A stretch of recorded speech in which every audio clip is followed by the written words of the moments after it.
শনিবার থেকে প্রধান রাজনৈতিক দলগুলোর সঙ্গে বৈঠক করবেন প্রধান উপদেষ্টা ডক্টর ইউনূস। বুধবার সন্ধ্যায় ফরেন সার্ভিস একাডেমিতে সংবাদ সম্মেলনে একথা জানিয়েছেন প্রধান উপদেষ্টার প্রেস সচিব শফিকুল আলম। তিনি বলেন, রাজনৈতিক দলগুলোর সঙ্গে উপদেষ্টা পরিষদের বৈঠকে ৬ সংস্কার কমিশনের কাজের অগ্রগতি তুলে ধরা হবে।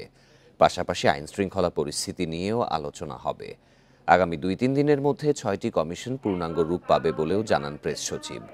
এর আগে মতবিনিময়ে ২ দফায় বিভিন্ন রাজনৈতিক দলের নেতাদের সঙ্গে বৈঠক করেন অন্তর্বর্তী সরকারের প্রধান উপদেষ্টা ডক্টর ইউনূস। আপনারা জানেন ৬টা কমিশন হয়েছে।